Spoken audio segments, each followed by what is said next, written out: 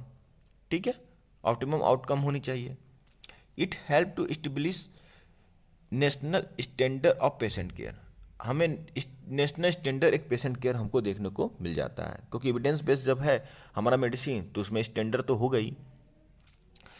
It keep doctor and other health care professional update. Other care health care professional मतलब physician के अलावा जो होते हैं फार्मासिस्ट, नर्स, ठीक है, इनकी बात की जा रही है, उनको अपडेट रखता है उस मेडिसिन के लोग के। It identify and promote practice to work and eliminated those that ineffective or harmful. ये हमें अवेयरनेस करता है और आइडेंटिफाई करता है कि जो चीज़ हमारे लिए नुकसानदेह है, ठीक है, इनइफेक्टिव है, नुकसानदेह है, ठीक है, तो उसका हम वर्क ना करें, हम उसका यूज ना करें। जिस मेडिसिन के बारे में हमको पता चल जाता है कि गलत है, गड़बड़ है, उसका कुछ साक्ष्य मिल जाता है, जैसे कि यूएस एफडीए हर साल अपडेट करती है, ठीक है, मेडिसिन के बारे में, ठीक है, सीडीएसयू अपडेट करती है, ठीक है, यूएस एफडीए, सीडीएसयू, ये सब जानते होंगे आई होप। सीडीएसयू का नाम आप सुने होंगे, central drug standard control organisation, India की ड्रग रेगुलेटिंग बॉडी है। यूएस एफडीए जो है यूएस की है, अमेरिका की है, ठीक है, तो वो जो होती है मेडिसिन पे कंट्रोल करती है। तो यहाँ पर जो है उसके साथ हमको मिल जाते हैं, तो वो एक क्लिनिशियन जो होता है, फिजिशियन जो होता है, उस चीज़ को यूज नहीं करेगा। अब देखिए यहाँ पर आता है clinical pharmacology. Clinical pharmacology is the scientific study of the drug in man and women. देखिए क्लिनिकल फार्माकोलॉजी में क्लिनिकल फार्माकोलॉजिस्ट होते हैं, मैं कुछ आपको बता देता हूँ क्लिनिकल फार्माकोलॉजिस्ट होते कौन है। तो आप कहेंगे कि एम फार्म फार्माकोलॉजी, नहीं, वो जो होते हैं फार्माकोलॉजिस्ट होते हैं, ठीक है, एम फार्म जो प्री क्लिनिकल ट्रायल्स के ऊपर वर्क करते हैं। क्लिनिकल फार्माकोलॉजिस्ट का मतलब होता है आपका, ठीक है, जो एमडी फार्माकोलॉजी से करते हैं एमबीबीएस के बाद, ठीक है, उनको क्लिनिकल फार्माकोलॉजी कहते हैं, फार्माकोलॉजिस्ट कहते हैं, ठीक है। और दूसरे जो फार्मडी होते हैं, ये भी क्लिनिकल फार्माकोलॉजिस्ट होते हैं। ये दोनों ही जो होते हैं आज के समय क्लिनिकल फार्माकोलॉजिस्ट इंडिया में बनाए जाते हैं, ठीक है। तो आई होप आपको समझ में आएगा क्लिनिकल फार्माकोलॉजिस्ट और फार्माकोलॉजिस्ट में क्या अंतर है। जिनके पास क्लिनिकल नॉलेज होता है, ठीक है, जो जैसे एमडी फार्माकोलॉजी वाला हो गया या आपका फार्मडी वाला हो गया, doctor of medicine, doctor of pharmacy, ठीक है, ये दोनों ही क्लिनिकल फार्माकोलॉजिस्ट होते हैं। तो वही जो होते हैं जो आपके जितने भी मेडिसिन होती है उनको कंट्रोल करने का काम आज इंडिया में कौन कर रहे हैं, ठीक है। इसमें देखिए क्या बोल रहा है, the clinical pharmacology is the scientific study of the drug in man and human, ठीक है। The aim of the clinical pharmacologist generate data of optimum use of drug and the practice of evidence based medicine, ठीक है। RCT randomise control clinical trial में random रूप से जो है person को चुनना, ठीक है। Consider the providing the most relevant evidence in the effectiveness of the drug. Evidence-based medicine is the independent upon the wide availability and coverage, the accurate systematic review or meta-analysis of the clinical study.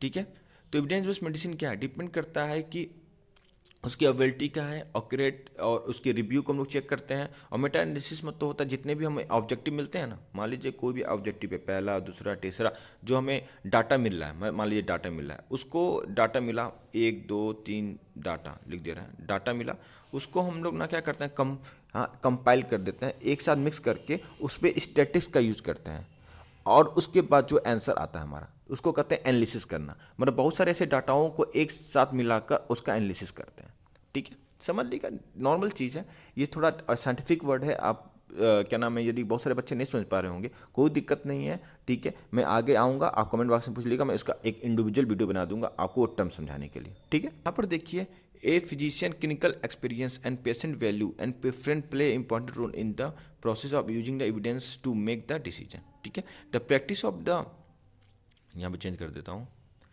ठीक है, the practice of the evidence based medicine involve the 5 essential step.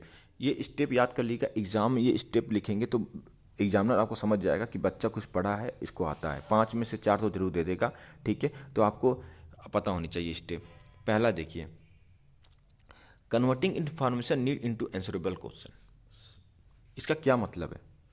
Converting information need into answerable question, मतलब कि question क्या होने चाहिए। अब answering question का मतलब होता है व्हाट, जैसे मैं क्वेश्चन पूछ रहा हूँ आपसे, what are the best treatment for depression. मतलब कि मैंने क्वेश्चन पूछा what are the best treatment of the depression, ठीक है, डिप्रेशन के लिए बेस्ट ट्रीटमेंट बताइए। दूसरा मैं क्वेश्चन पूछता हूँ आपसे, what are the most effective treatment for the depression. पहले तो बेस्ट ट्रीटमेंट पूछा, फिर इफेक्टिव ट्रीटमेंट पूछ रहा हूँ कि मान लो किसी कोई पेशेंट है, उसको क्या है कि डिप्रेशन है, तो डिप्रेशन उसमें हमारे अंदर ये क्वेश्चन आता है कि हम बेस्ट ट्रीटमेंट दें, अब मोस्ट इफेक्टिव ट्रीटमेंट दें। एक और क्वेश्चन बन सकता है, what is the best evidence based treatment of the depression. Depression के केस में ले लिया, ठीक है, आप चलिए ठीक है, इसको डिप्रेशन ना हटाकर नॉर्मल हम ले रहे हैं मलेरिया के ट्रीटमेंट में, मलेरिया या कॉमन कोल्ड में ले रहे हैं, ठीक है। तो what is the best treatment of the common cold, ठीक है, बेस्ट ट्रीटमेंट क्या होगा, इफेक्टिव ट्रीटमेंट क्या होगा कॉमन कोल्ड के लिए या मलेरिया के लिए, और एविडेंस बेस्ड ट्रीटमेंट क्या होगा, ये क्वेश्चन होना चाहिए। तभी जाके हम किसी भी प्रॉब्लम को सॉल्व कर सकते हैं, मतलब अपने पेशेंट का ट्रीटमेंट कर सकते हैं। तो वही बोला है, covering the information need to into the answerable question, ये चीज़ होनी चाहिए एक क्लिनिशियन के अंदर और एक फार्मासिस्ट के अंदर भी।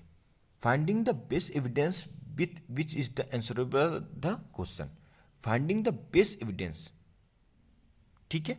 अब देखिए बेस्ट एविडेंस का मतलब क्या कर रहा है, हमारे जो हमारा क्वेश्चन हमने नहीं किया, नहीं what is the best treatment, what is the effective treatment, what is the evidence based treatment, तो उसको हम लोग कैसे फाइंड करेंगे, कैसे फाइंड करेंगे।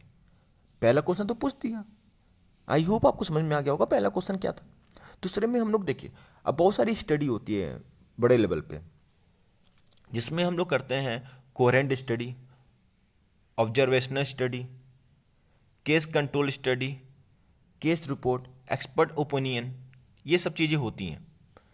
जब आप जाओगे ना बड़े लेवल पे तो ये सब स्टडी होती हैं, पर उसमें से हम जो क्लिनिकल ट्रायल स्टडी हुई है, क्लिनिकल ट्रायल, उसको उसके बेस पे हम लोग एविडेंस बेस्ड मेडिसिन करेंगे, ठीक है। बेस क्या होगा, क्लिनिकल ट्रायल। आपसे कोई पूछ दे कि कोई दवा है, उसमें बहुत सारी चीज़ें हैं, ऑब्जर्वेशन स्टडी भी हुई है, कोहेरेंट स्टडी भी हुई है, ठीक है, एक्सपर्ट ओपिनियन भी, आप किसको आप कंसिडर करोगे, तो आप हमेशा कहेंगे कि हम क्लिनिकल ट्रायल को ही हम कंसिडर करेंगे, क्योंकि वही एक बेस्ट एविडेंस है। सही बात है, जिस पे क्लिनिकल ट्रायल लंबा हुआ है, पैसे इतने लंबे खर्च हुए हैं, तो हम उसी को ना कंसिडर करेंगे। तो वही चीज़ यहाँ पर है, finding the best evidence which is answerable question, तो हम क्लिनिकल ट्रायल्स का यूज करेंगे। आई होप आपको समझ में आ गया होगा सेकंड पॉइंट। अब थर्ड की बात करते हैं। थर्ड में क्या कर रहा है, critically appraising the evidence for the validity and usefulness, ठीक है। यहां पर देखिए क्रिटिकली अप्राइजिंग, क्रिटिकली अप्राइजिंग का क्या मतलब है कि द जज द वैल्यू व क्वालिटी ऑफ द समबॉडी, ठीक है। कोई भी हमारा प्रोडक्ट है, अप्राइजिंग मतलब देखिए क्या है, इसका मतलब मैं बता रहा हूँ आपको, कलर चेंज कर देता हूँ, ठीक है। कुछ लोग गुस्सा हो जाएंगे कि कलर नहीं चेंज कर रहे हैं सर। देखिए ये हमारा कोई प्रोडक्ट है, उसकी क्वालिटी क्या हो सकती है फर्स्ट। अब क्रिटिकल अप्राइजिंग द, इसका मतलब मैं समझाना चाहता हूँ आपको। The first step in critical appraising the evidence is identified the source of the evidence. हमें जो एविडेंस का सोर्स है उसको हम लोग को पहले आइडेंटिफाई करना है कि हमारा एविडेंस कहाँ से है, ठीक है। फिर जब हम सोर्स को आइडेंटिफाई कर लेते हैं तो researcher can be examine the evidence for is valid और यूजफुलनेस। मान लीजिए कि हमको कोई सोर्स था, सोर्स हम आइडेंटिफाई कर लिए, ठीक है। फिर उस आइडेंटिफाई करने के बाद रिसर्चर उसको एग्जामिन करेगा कि ये एविडेंस है कि नहीं, ठीक है, ठीक है। फिर determine the validity of evidence, the researcher must be determine if the evidence is. अब हमें उसको हम लोग आइडेंटिफाई कर लिए, पर अब ये देखना हमको कि ये रेलिबल मतलब भरोसेमंद और एक्यूरेट है कि नहीं है। फिर determine the usefulness of the evidence, the researcher must be determine if the evidence is relevant and can be apply to the researcher question at hand. उसको हम फिर अप्लाई कर सकते हैं। ठीक है। तो यहाँ पर वही बात है कि क्रिटिकल अप्राइजिंग, पहले हमको क्या है, अपना जो एविडेंस है उसको वो करना है, फिर ये देखना है कि भरोसेमंद है कि नहीं, फिर इसको हम अप्लाई कर सकते हैं। तो वही बोल रहा है कि critical appraising the evidence for is validity and usefulness. फिर applying this result appraising into critical practice, फिर इसको हमने पेशेंट के ऊपर हम लोग प्रैक्टिस करना है, उसको अप्लाई कराना है। ठीक है। फिर इवेल्युएट परफॉर्मेंस, फिर हमें परफॉर्मेंस को इवेल्यूएशन करना है। ठीक है, मॉनिटरिंग करती रहनी है, इवेल्यूएशन करते रहना है। इसको एक फिगर के द्वारा बहुत ही अच्छा दर्शाया गया है। देखिए द 5 स्टेप है। पहला हमने बताया फ्रेम पेशेंट सिनेरियो, क्वेश्चन बनाइए, फिर क्वेश्चन आपका हो जाएगा तो फिर systematic retrieve based evidence available है कि नहीं है, फिर क्रिटिकली अप्राइजिंग एविडेंस, फिर apply result to patient, evaluate decision making. तो यही रही पांचों, जो कि ये पांचों जो है मैंने आपको यहाँ पर पूरा समझाया है एक एक करके। ठीक है,